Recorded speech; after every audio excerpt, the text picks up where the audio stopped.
श्रद्धा के साथ उच्चारण करें और परमपिता परमात्मा से प्रार्थना करें, प्रभु हमारी बुद्धि को सन्मार्ग पर चलने की प्रेरणा करें। सन्मार्ग धर्म का मार्ग होता है, परोपकार का मार्ग होता है, अच्छी चीज़ों को आचरण में धारण करने का मार्ग होता है। वो हमें प्राप्त हो, हमारी बुद्धि में ये सदैव प्रेरणा रहे, ये प्रार्थना हम इस मंत्र के माध्यम से परमात्मा से करें। ओम भूर्भुवः स्वः तत्सवितुर्वरेण्यं भर्गो देवस्य धीमहि धियो यो न प्रचोदयात्। व्याख्यान वेदी पर विराजमान आदरणीय स्वामी आदित्यवेश जी, हमारे यज्ञ के ब्रह्मा युवा विद्वान आचार्य योगेंद्र याजित जी, हम सब के प्रेरणा स्रोत आर्य समाज के गौरव श्रद्धेय आचार्य सोमदेव जी, हमारे राजस्थान आर्य प्रतिनिधि सभा के बहुत ही ऊर्जावान मंत्री और आदिवासी क्षेत्र में अपने जीवन को बहुत ही जमीनी स्तर पर जिन्होंने लगाया हुआ है, जिनकी प्रेरणा से यहाँ भी बहुत अच्छे बच्चियाँ इसमें दाखिल हो चुकी हैं, आदरणीय जीववर्धन शास्त्री जी, हमारे युवा विद्वान जो हिमालय पर गुरुकुल का झंडा बहुत मजबूती के साथ संभाले हुए हैं, पौंदा गुरुकुल के आचार्य डॉक्टर धनंजय जी, हमारी पूज्या बहन सुदक्षिणा शास्त्री जी, जिन्होंने यजमान के रूप में तीनों दिन अपना तप किया, इस यज्ञ में सम्मिलित रहकर आहुतियाँ प्रदान करके, हमारे आदरणीय नरेश दत्त आर्य जी, श्री भीष्म देव जी, मुनि जी और अन्य सभी उपस्थित आर्य सज्जनों, श्रद्धामयी मातृशक्ति, हमारी कन्या गुरुकुल की दोनों बहनें आचार्याएँ और सभी यहाँ पर पढ़ने वाली ब्रह्मचारिणियाँ, आज हमारे इस यज्ञ का ये समापन का अवसर है। 3 दिन से हम सभी लोग बड़ी श्रद्धा के साथ इस यज्ञ में सम्मिलित रहे और इसको आगे बढ़ाते रहे। आज परमपिता परमात्मा की कृपा से यज्ञ संपन्न हुआ और अब बहुत ही सुंदर, प्रेरणादायक, उत्साहवर्धक और इस संस्था को आगे बढ़ाने से लेकर इसके भविष्य के संबंध में हमारे विद्वान जहाँ अपने मुखारविंद से बहुत अच्छी प्रेरणाएं दे रहे हैं, बहुत अच्छी अपील कर रहे हैं, वहीं पर इस गुरुकुल के उद्धारक, इसके एक प्रकार से नए सृजनकर्ता के रूप में जो हमारे मध्य में है, आचार्य सोमदेव जी के उत्तम स्वास्थ्य की कामना कर रहे हैं, ये बड़ा ही सुखद है। मैं ये समझता हूँ कि वेद का एक मंत्र हमको ये प्रेरणा देता है कि हम लोग अब क्या करें। वेद कहता उत्तिष्ठत औपश्यत इंद्रस्य भागम ऋत्वियम यदि श्रातम जुहोतने यद्यश्रातम ममत्तने। कहते उठो और देखो। क्या देखो? कि जो कुछ आपने 3 दिन में सुना और इस गुरुकुल के वातावरण में आप रहे और इस पूरे समाज को भी देखो और अपने आप को भी अंदर से पहचानने की कोशिश करो कि हम कहाँ खड़े हैं।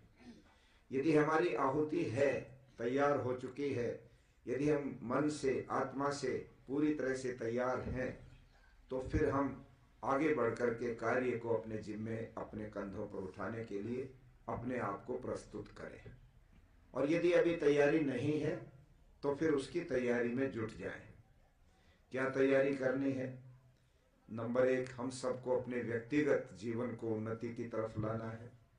अब तक की जो भी दिनचर्या में कहीं कहीं विकार हमारे जीवन में चल रहा हो, ये 3 दिन के सत्संग से हमें ये जरूर अंदर से आत्मालोचन करके ये देखना है कि जितनी बातें विद्वानों के मुखारविंद से सुनने को मिली, ये सब शास्त्रोक्त बातें हैं, ये वेदोक्त बातें हैं। वेदों में और वैदिक वांग्मय में जो जो जीवन की उन्नति के मार्ग बताए हुए हैं, वो सभी विद्वानों ने अपने अपने तरीके से हमारे सामने प्रस्तुत किए। तो हम अपना मूल्यांकन कर लें कि हमारे जीवन में कहाँ कहाँ कौन कौन सी कमी अभी बाकी है और उसको हटाना है, उसको छोड़ना है और अच्छी बातों को जीवन में उतारना है और फिर आगे बढ़ना है। तो ये तो व्यक्तिगत उसके लिए करना है। और जहाँ तक समाज की बात है और इस संस्था की बात है, उसके लिए भी हमें ये सोचना है कि केवल अकेले आचार्य सोमदेव जी का विषय नहीं है, न ही उनकी ये अकेले खुद की जिम्मेदारी है। ये सार्वजनिक और सब लोगों के सामूहिक कार्य हुआ करते हैं। कोई न कोई व्यक्ति नेतृत्व करता है, आगे बढ़ता है। जैसे यजमान यज्ञ को आगे बढ़ाने के लिए अपने आप को प्रस्तुत करता है, उपस्थित करता है कि ये दायित्व मैं लेता हूँ, समाज उसको दायित्व सौंपता है और समाज उसके साथ मिलकर के काम करता है। यज्ञ में जब अग्नि जलती है तो उसमें आप लोग समिधाएं डालते हैं और समिधाएं उस यज्ञ की अग्नि को प्रज्वलित रखती हैं। तो कहते हैं यज्ञ में जो यजमान है उसकी समिधाएं कौन सी हैं? तो उसकी समिधाएं उसके सहयोगी। वो सहयोगी अगर अपने आप को सामने उपस्थित करके ये कहें कि यजमान आपने जो कार्य अपने कंधे पर उठा लिया है, हम अपना पूरा समर्पण आपके साथ करके आपके साथ हैं, जहां आप बनेंगे हम आपसे और आगे बढ़ करके अपने आप को आहुति के लिए प्रस्तुत करेंगे। जब साथियों का सहयोग यजमान को मिल जाता है तो यजमान निश्चिंत हो जाता है। महाराणा प्रताप जिस समय लड़ाई हार गए तो जंगलों में चले गए और जंगलों में एकांत में जाकर के उन्होंने अपना एक प्रकार से तैयारी शुरू की कि कैसे दोबारा से युद्ध करूं, कैसे मेवाड़ को फिर से विजय प्राप्त करके वापिस अपने हाथ में लेकर के आऊं। तो बड़े निराश हो गए। दोनों बच्चे जो थे उनके, अमर सिंह और चंपा, उनको भोजन भी नहीं मिलता था। तो भील के बच्चे के हाथ से रोटी मंगवाई गई और वो भील का बच्चा जब कपड़े में लपेटे हुए रोटी लेकर आ रहा था तो ड्योढ़ी पर खड़े हुए सिपाही ने उनसे पूछना चाहा कि तुम्हारे हाथ में क्या है, दिखाओ। वो दिखाना नहीं चाहता था इस बात से कि मैं, हमारे जो साथी हैं अमर सिंह और चंपा, रोटी तो उनके लिए है क्योंकि किसी को नहीं मिल रही, यहाँ तो घास भी नहीं मिलता, इसलिए वो भाग पड़ा। दूसरी ड्योढ़ी पर पहुंचा तो सिपाही ने कहा ध्यान करो, ये बच्चा हाथ में कोई चीज ऐसी ले रखा है जो दिखाना नहीं चाहता। वहां भी जब वो भागने लगा तो दूसरी ड्योढ़ी के सिपाही ने दौड़ से पीछे से बच्चे की तलवार चला करके उस पर फेंकी और वो तलवार से उसकी गर्दन उठ गई और वो गर्दन जब लुढ़की तो राणा प्रताप की आंखें खुली कि ये क्या हुआ। और जिस समय उन्होंने पूछा तुमने ये कैसे कर दिया, कि इसके हाथ में कोई गोपनीय चीज थी इसलिए हम इसको जाने नहीं दे सकते थे, और देखा तो पता लगा कि उसमें रोटियां बंधी हुई थी। इस अवस्था को देख करके वो निराश हुए और उस समय कहते हैं जब सरदारों को बुलवाया कि क्या करें, ऐसी स्थिति में कैसे युद्ध होगा, हमारे पास तो कुछ भी नहीं है। तब उन सरदारों ने कहा कि राणा आपके तप को हमने देख लिया, आपका तप इतना पूरा है कि हम इस तप के सामने नतमस्तक हैं। आपसे पहले हम अपना बलिदान देंगे, हम आपकी समिधाएं बनेंगे, आपके यज्ञ को हम हमेशा प्रज्वलित रखते हुए अग्नि को सफल करेंगे, इसलिए आप निराश मत हों। कहने का मेरा तात्पर्य ये है कि आज आपको दूसरा कार्य ये करना है, आचार्य सोमदेव जी हमारे इस गुरुकुल रूपी इस यज्ञ के यजमान बने। यहाँ के ट्रस्टी जो हैं, हमारी संस्था के जो साथी इनके हैं, वो इनके साथ खड़े हो गए। जीवर्धन शास्त्री जी आदिवासी क्षेत्र के हमारे बहुत ही कर्मठ नेता हैं, वो इनके साथ खड़े हो गए। हमारे निम्बाहेड़ा के, नौनेरा के और आसपास की सादड़ी के इन गांवों के आर्य समाजों के साथ ही साथ आने लगे और धीरे धीरे ये काफिला बढ़ता जा रहा है। स्वामी आदित्यवेश जी ने एक वैसे संकेत करते हुए कहा कि जिस दिन 18 के बदले 1800 बेटियों का यहाँ पर एक बहुत बड़ा विशाल संस्थान बनकर दिखाई देगा तो घर घर के अंदर वेद की ज्योति जलने लगेगी। ये कामना है, ये कल्पना है, किंतु कल्पनाएं हमेशा सत्य हुआ करती हैं, करनी पड़ती हैं। किसी ने कहा था नौजवानों सपने देखो और उन सपनों को साकार करने के लिए वैसे ही अपने आप को झोंक दो, पूरी ताकत लगा दो कि वे स्वप्न साकार हो जाएं। जो व्यक्ति स्वप्न नहीं देखता, जो व्यक्ति योजनाएं नहीं सोचता, वो कुछ नहीं कर सकता। इसलिए इस संस्था का भविष्य अच्छा हो, उसके लिए मेरा सुझाव है आप सब लोग इसके मजबूत स्तंभ बने, जितना सामर्थ्य है उतने स्तंभ बने और एक काम करें। मुसलमानों से एक बात मैंने बड़ी अच्छी सीखी। देवबंद के दारुल उलूम मदरसे के लिए एक बार भारत के मुस्लिम राष्ट्रपति ने 55 लाख की ग्रांट दिलवाई, और जब वो ग्रांट गई तो वहां के दारुल उलूम मदरसा के जो मौलवी वगैरह जो उसके चलाने वाले थे, उन्होंने ग्रांट लौटा दी और कहा कि ये ग्रांट हम नहीं लेते। तो क्यों नहीं लेते? कि हमारे पास 8 करोड़ रुपया एक साल में आता है। कहां से? कि एक एक मुसलमान के घर के अंदर एक मटका रखा होता है। सुबह माताएं जब भोजन बनाती हैं तो एक मुट्ठी गेहूं उसके अंदर डाल देती हैं चक्की में पीसने से पहले, और वो देवबंद के लिए रखती हैं। और जिन लोगों के पास टूटे पैसे होते हैं वो एक वहां पर दान पात्र रखते हैं, गुल्लक बना के रखते हैं, उसमें डाल देते हैं। और वर्ष में जब ये सारा आकर के इकट्ठा होता है तो करोड़ों रुपया हमारे पास आता है। थोड़ा थोड़ा थोड़ा थोड़ा हर घर से निकल करके आता है और एक बड़ा भारी तंत्र खड़ा हो जाता है। हम लोग ये सब चीजें क्यों नहीं कर सकते? और यदि हमारे मन में कहीं न कहीं ये संकल्प है, वास्तव में मैं खुद आश्चर्य कर रहा था कि आचार्य सोमदेव जी तो किसी गुरुकुल में पढ़ाने में इतना समय इन्होंने बिताया नहीं, तो प्रचार के क्षेत्र में ज्यादा रहे। किंतु जिस तरीके से इन छोटी छोटी बच्चियों को जो पढ़ना भी नहीं जानते थे, लिखना भी नहीं जानते थे, और आज वो इतने आत्मविश्वास के साथ माइक पर आकर के धारावाहिक जैसे बोल रहे हैं। कल आपने अष्टाध्यायी के सूत्र इनके सुने कि 2 बच्चियां इधर से जो सूत्र बंद किया तो अगली ने उससे आगे बोलना शुरू किया। सत्यार्थ प्रकाश के ऊपर जो है जिस प्रकार से प्रश्नोत्तरी इन्होंने की, ये सारी चीजें देख करके अद्भुत है कि एक वर्ष में इतनी तैयारी। तो लगता है कि यही वानगी है एक तरह से कि आने वाले समय में ये विदुषियां बनेगी, कितना बड़ा कार्य हो जाएगा। इसलिए मैं ये समझता हूं कि हम जितने लोग यहाँ विद्यमान हैं, 3 दिन के इस यज्ञ का असली निष्कर्ष ये है। ये तो बधाई देता हूं मैं आचार्य सोमदेव जी, बहन सुदक्षिणा जी को, कि इन्होंने 35 साल पहले जो संकल्प किया था कि हम प्रतिवर्ष वेद पारायण यज्ञ करेंगे और उसके अंदर हम अपने साधनों को ही प्रयोग करेंगे। कितना बड़ा इनका निश्चय है ये। ईश्वर ने इनको कहाँ ये इतना आत्मबल दिया है, और कितने ये सावधान रहते हैं कि आचार्य याजिक जी को फोन पर कहते हैं कि आना जाना तो संभव नहीं लगता, ये कोरोना और पता नहीं क्या क्या बीमारियां साथ में व्यवधान आते जा रहे हैं, तो मैं आपके बैंक में पैसा ट्रांसफर कर देता हूं, आप वहीं से मंत्र बोलते जाना और विजुअल जो है यज्ञ करें। यज्ञ तो करना ही है, क्या बात है। एक व्यक्ति, एक विद्वान घर पर है, उसको वहीं पर कहते हैं कि आपकी दक्षिणा तो मुझे भेजनी है, आप ब्रह्मा हैं और आपको यज्ञ कराना है। ये श्रद्धा कैसे हमारे जीवन के अंदर उतरे? हम सब के अंदर ये उतरनी चाहिए। यज्ञ में 2 बातें होती हैं, वो कह के समाप्त करूंगा, मुझे माफ करेंगे, बातें आ जाती हैं तो कहनी जरूरी है। एक होता दान और एक होती है दक्षिणा। और दान के बारे में महाभारत में यक्ष के और युधिष्ठिर के संवाद में आता है, कथम दानम मृतम शात। वो दान कौन सा है जो मर जाता है, उसका कोई फल नहीं निकलता। तो युधिष्ठिर कहता है दानम मृतम अश्रोत्रियम। जो वेद के ज्ञान के लिए दान नहीं दिया जाता वो दान किसी काम नहीं आता।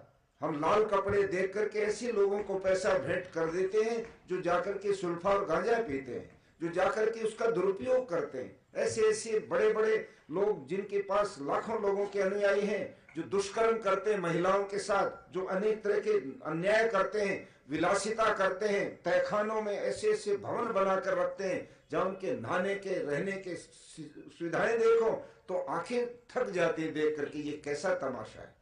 जो अपने शरीर को दूध से नहलाकर उसकी खीर बना के भक्तों को खिलाते हैं, हम उनको दान दे देते हैं। और इससे भी बड़ी बात, हम नदी नालों को दान देंगे, हम और कहीं दान देंगे, हम किसी पत्थर के ऊपर दान फेंक देंगे। ये क्या दान का तरीका? कहते ये दान मर जाता है, इसका कोई फल नहीं मिलता दान देने में। दान का फल मिलेगा, विद्या से बड़ा दान कोई नहीं हो सकता। ये यज्ञ जो यहाँ पर गुरुकुल है, इसका दान आपके जीवन के अंदर बहुत बड़ा परिवर्तन करेगा। दान देना सीखो। नर्मदा नदी के ऊपर से जाने वाली रेल में बैठे विद्वान ने जब 2 व्यक्तियों को ये देखा कि उन्होंने अपने बैग में से सिक्के निकाल करके नर्मदा नदी में फेंक दिया, पति ने कहा तुम क्या कर रही हो, ये तो यहाँ की गंगा है, इसमें दिया हुआ दान तो हमारे जीवन को उन्नति की तरफ ले जाएगा, जल्दी करो नहीं तो रेल निकल जाएगी। और माँ ने हाथ में से पैसे भर के फेंके तो विद्वान से रहा नहीं गया। उसने कहा, माता जी तुमने तो पाप कर दिया। कि पाप कर दिया? मैंने दान किया है। किस बात का दान किया है? तुम्हारे सिक्के तो इसके पानी में घूमने वाले मेंढक भी नहीं खाएंगे, कछुए भी नहीं खाएंगे, मछली भी नहीं खाएंगी। क्या दान है ये तो जंग खाएगा, इनको नीचे रेत में पड़ जाएंगे। यदि इसी पैसे को आने वाले स्टेशन पर तुम जाकर किसी गरीब को दे देते, उसके पेट में वो भोजन चला जाता तो कितना आशीष देता। गरीब तो वहां पर झूठे पत्थर चाटने के लिए दौड़ते हैं और तुम पैसे इसमें दान के नाम पर नदी में फेंक रहे हो, नालों पर फेंक रहे हो। कई कुछ मैंने दिल्ली में देखा, जैसे ही जमुना पार करेंगे पैसे फेंकते हैं लोग। मैंने हरिद्वार के हर की पौड़ी पर देखा, वहां पर सोने की चांदी की अंगूठियां कड़े फेंकते हैं लोग। और जिस समय उसको गंगा को साफ करते हैं तो वो सारे स्मैक पीने वाले, गांजा पीने वाले, जुआ खेलने वाले, आवारा किस्म के क्राइम करने वाले लड़के नौजवान आते हैं।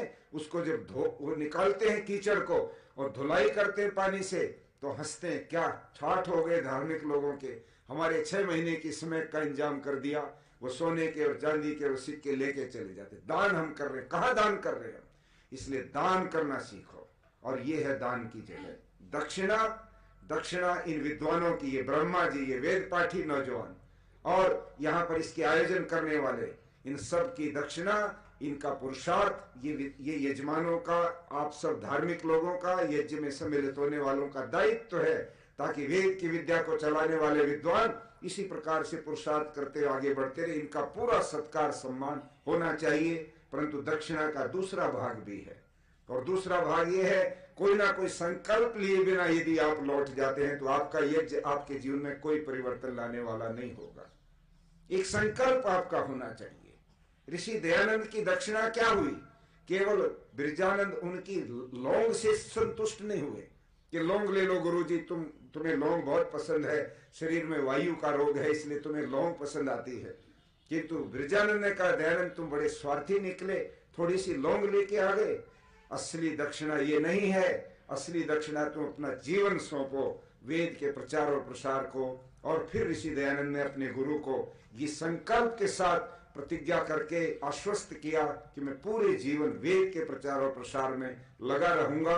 वेद से हटाने के बड़े षड्यंत्र हुए किंतु दयानंद कभी पीछे नहीं हटे और अपने गुरु को दी गई जो प्रतिज्ञा उनसे ली थी उसको पूरा करके दिखाया। यहाँ जितने लोग हैं सब प्रतिज्ञा करें, कोई ना कोई एक संकल्प जरूर करें। और एक संकल्प ये करें कि अपने इस गुरुकुल का हिस्सा हमको बनना है। हम जो भी कर सकते अपने घर में सब जने एक एक दान पात्र गुरुकुल का रख दीजिए। उसमें वर्ष भर जो टूटे पैसे, सब्जी खरीद के लाओ, कुछ सिक्के बच गए उसमें डाल दो, और कोई सामान खरीदो सिक्के बच गए उसमें डाल दो, सफर से लौटे कहीं पैसे टूटे आ गए उसमें डाल दो। वर्ष भर में किसी में 500 किसी में 1000 रुपए इकट्ठे होंगे और जब आप आओगे बैग में लेकर के कहोगे, आचार्य जी हमारे वर्ष भर का संग्रह ये है, ये इसको खोल लो, आपका दान पात्र यही खोलते हैं। कितना बड़ा आपको भी लाभ होगा और इस गुरुकुल का भी सहयोग होगा। मैं समझता हूं अगर ये भी हम कर पाए तो निश्चित रूप से ये यज्ञ आपके जीवन के अंदर एक बहुत बड़ा परिवर्तन करने वाला सिद्ध हो जाएगा। मैं पुनः आचार्य सोमदेव जी को इस बात के लिए आश्वस्त करना चाहता हूं। हम लोग तो सन्यासी हैं, मैंने पहले भी उनको कहा जो दायित्व वो हमें डालें हम भी झोली फैला करके इस काम को करने में लग सकते हैं, लगेंगे। और हम सब लोग तय कर लें एक एक बोरी गेहूं की, साल में सब जने एक एक बोरी गेहूं की अपने घर में रोज एक मुट्ठी भी निकालोगे 365 मुट्ठी में हो जाएगा आपका काम। इतना सब जने अपने घर में तय करें, अनाज भोजन के लिए और दाल सब्जी आदि के लिए थोड़ा बहुत जो दान पात्र में पैसा, इतना तो हम कर ही सकते हैं। और यहाँ जो संपन्न लोग बैठे हैं वो ये तय कर लें इन बच्चियों को गोद लीजिए, इनका एक दिन का कितना, एक महीने का कितना खर्च है वो आप अपने जिम्मे लीजिए। आप अपने बच्चे नहीं पढ़ा सकते तो इनको पढ़ा करके कम से कम वेद इनके हाथ में दे दो। ये बेटियां ही तूफान खड़ा कर देंगी देश और समाज में। कुछ ना कुछ एक प्रैक्टिकल काम करके जाइएगा तो ये यज्ञ आपके जीवन के अंदर सार्थक होगा। इन शब्दों के साथ पुनः यज्ञ के मुख्य यजमान आचार्य सोमदेव शास्त्री जी, बहन सुदक्षिणा जी, हमारे भाई अनिरुद्ध आए, इनके बड़े बेटे, देखिए कितनी बड़ी बात है। मुझे बता रहे थे ये अनाउंस नहीं करेंगे पर मुझसे नहीं रोका जाता, प्रेरणा मिलती है इन बातों से। प्रणव जो इनके बड़े बेटे हैं जिनके सिर पर नौनेरा में पगड़ी बांधी गई थी कि मेरा स्वास्थ्य ऐसा रहता है, बेटे को दायित्व देता हूं कि ये चलाएंगे अब इसको, और मेरी इच्छा है कि मेरे परिवार से 100 तक शताब्दी होनी चाहिए इन यज्ञों की। तो उस दिन पगड़ी बांधी, वो नहीं आ पाए। बॉम्बे में बहुत ज्यादा कोरोना का प्रभाव है, किंतु 50,000 रुपया अपने पिता के संकल्प को पूरा करने के लिए उन्होंने लक्ष्य भेजा कि आपका कमजोर ना रह जाए। आप सोचिए कितने बड़े ये प्रोग्राम होते हैं। ये है जीवन को सफल करने का तरीका। ये पैसा आता जाता रहेगा, किंतु सही जगह पर अगर पैसा लग जाता है, मैं पूरे विश्वास से कहता हूं, जीवन के अंदर एक बहुत मजबूत संस्कार हमारे चित्त में विद्यमान रहेगा, जो हमको उन्नति की तरफ ले जाएगा, अवनति की तरफ नहीं ले जाएगा। आओ सब संकल्प करें इस गुरुकुल को बहुत अच्छे ढंग से चलाने में। आचार्य जी के हम सब लोग सहयोगी बनेंगे, ये नेतृत्व करते रहें, इनका स्वास्थ्य बहुत अच्छा रहे, इन पर कोई ओवरलोड नहीं होना चाहिए। सही कह रहे हैं कि ये मिट्टी और ईंट पत्थर के मकानों की जिम्मेदारी मेरे जिम्मे मत डालो। ऐसे विद्वान का लाभ तो यही पढ़ने पढ़ाने का होना चाहिए, और वो जैसा कर रहे हैं तो हम सब लोग इस पर गंभीरता से सोचेंगे। इन शब्दों के साथ बहुत बहुत शुभकामनाएं, बहुत बहुत शुभाशीष। नमस्ते। आप अंग्रेजी दवाओं से परेशान हैं या फिर रोगों से परेशान होकर संसार से उठ जाना चाहते हैं? उठ जाने से पहले नाड़ी वैद्य क्या क्लब आइए और अपने सभी रोगों का आयुर्वेद में सही समाधान पाइए। साथियों, इस वीडियो को ज़्यादा से ज़्यादा लाइक करें, कमेंट करें, शेयर करें और चैनल को सब्सक्राइब करना ना भूलें।